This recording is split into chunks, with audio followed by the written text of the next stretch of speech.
رمضان مبارك. السلام عليكم ورحمة الله وبركاته. walaalihii ka qaaliga ah Ramadaan mubaarak. bishii barakaysneedaan soo galnay alxamdulillaah. waxaan rajaynayaa inaad caafimaad qabtiin. alxamdulillaah bishii barakaysneed ilaahay naga dhigo kuwii camalkooda laga aqbalay, salaadooda laga aqbalay, soonkooda laga aqbalay, sujuudooda iyo rukuucdooda laga aqbalay. ilaahay naga dhigo insha Allah taala. waxaan rajaynayaa inaad aad soomteen insha Allah, si nabad ah ku soomteen alxamdulillaah.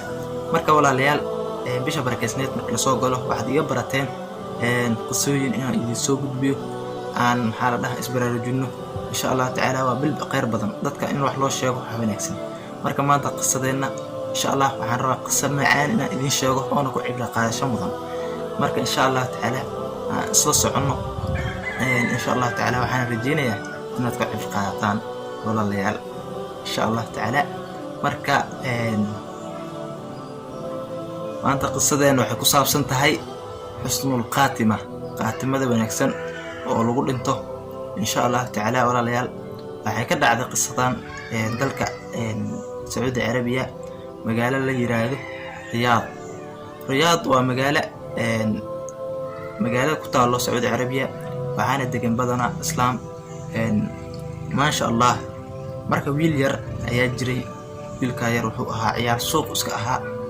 marka wuxuu aad u daba ordi jiray gabdhaha si uu uga zinaysto. maalmaha ka mid ah nin sheekh ah oo gaari saaran ayaa arkay wiilkan yar oo gabar daba ordaayo oo isleeyahay camal rabo inuu wax ku sameeyo. gabadhina ay leedahay idaa walaal idaa. marka asagana uu daba ordaayay. marka kadib ninkii gaarigu ka soo dhaadhacay ka soo degay wuxuuna rabaa. kadib wuu u sheegay, wuuna la hadlay, wiilkuu qabtay. wuxuu dhahay walaal wiil dhalinyaraa tahay, ilaahay ka cabso, waxaan kuma fiicno adoo daba ordayso gabadhan. haddaad saan ku dhimato waad og tahay ilaahay subxaana watacaala wax xun ayaad kala kulmaysa maalinta qiyaamo. adoo waxaa kuu dhanta adoo jid toosan ahaaso aad ku dhimato. markaasuu dhe adeer aan kaa dhexgale, adiga kuwa Sacuudi Carabiya al-aamiruuna bilmacruuf, kuwa dadka qaraaca oo xumaanta dadka samaynayaan qaraacaan ma kamid tahay? mayuu dhahay anigu waxaan ahay nin iska sheekh ah oo caadi iska culimo ah. marka waan ku nasteexinayaa, ilaahayna hanuunka iska leh inaad soo hanuuntana ku rajaynayaa. wuu ooyey dhahay wiilka yaraa.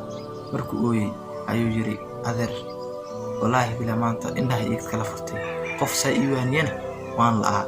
balan waxaan kaa qaadayaa aan mar dambe waxan aan dhexgelin insha Allah. kadib lambaray kala qorteen. markay kala qorteen wiilka yaraa lambarkuu siiyey sheekh wuxuu dhahay insha Allah waan isla soo xiriiri doonaa wixii aan iska maqalno insha Allah inaan isma maqalno ayaan rajaynayaa. wiilka ilaahay hanuunka siiyey wuu fiicnaaday, ilaahay ku xirnaaday, masaajidaha ku xirnaaday. xaafadda hooyadiis aabiis asaa kicin jiray. wuxuu noqday qof maasha Allah oo ilaahay jid toosan ku haayo ayuu noqday.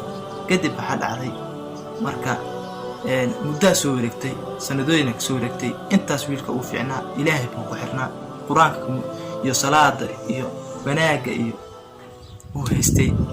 marka maasha Allah noloshiisu isbedeshay, faraxdina soo gashay. wiilkii maalin dhexdaas maalin dambe ayuu sheekh soo wacay. wuxuuna dhahay sheekh ima garanaysaa, lambar cusub ayuu ku ahaa. maxaa yeelay maadaama wuxuu dhahay marka lambarkii ay ugu cusbaaday waan ka qabtay. wuxuu dhahay wiilkii yaraa ma taqaanaa? markaasaan dhahay maya, isku kay sheeg. ruuxaan ahay wiilkii maanta ma aqaantaa gabadhii daba ordaayay aad u nasteexinaysay, aad u sheegaysay ayaan ahay. maasha Allah ilaahay isoo hanuuniyey, ilaahay khayr ha ku siiyo dhahay. markaas waxaan dhahay kumaana arki karaa, inaan ku arko ayaan jeclahay. wuxuu dhahay waa diyaar, guriga uu tilmaamay. maalintaas ayaan isballanay. bas maalin dambe maalintii ayaa la gaaray. maalintii markii la gaaray waan yar mashquulay. markaa kadib waxaan dhahay casiradii markii la gaaray aad soo fiiri. kadib waan soo aaday gurigii. markaan imaaday oday cad ah oo aadna duq u hayn ayaa albaabka iga furay u dhahay waa wiilkii aabihiis. ninkii uu murugeysnaa, kadib uuna daalanaa.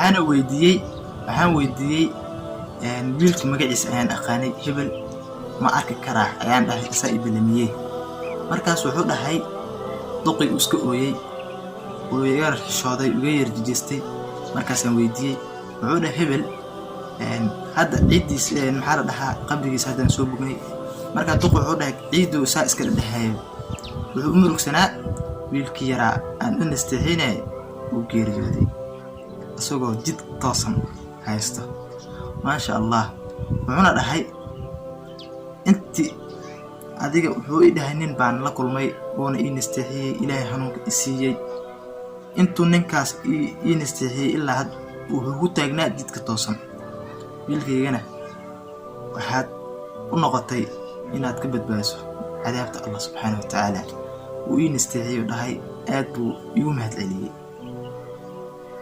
wiilkii yaraa sidaas ayuu ku dhintay soo jid toosan haysto waxaana ku farxay u dhahay inuu gacantayda ilaahay ku soo hadiyey marka walaalayaal insha allahu tacaala ilaahay waxaa ka baryayaa inta baadiyaysan ilaahay inuu soo hanuuniyo bishan waa bishii hadiyada ilaahay iyo rabaan xaram soo wada hadiyey insha allahu tacaala walaalayaal waxaa idinka tegayaa nabad iyo caafimaad ku sooma insha allahu tacaala waxaan idin rajeynayaa tan bishan bisheeda kale insha allah ilaahay na gaarsiiyo haddaan dhimanno aan isa soo cafiyno walaalkaada cafi haddina qofku wax isku qabaan is cafiyeen walaalayaal assalaamu calaykum waraxmatullahi wabarakaatuh باي رحبوا يا صايمين يا صايمين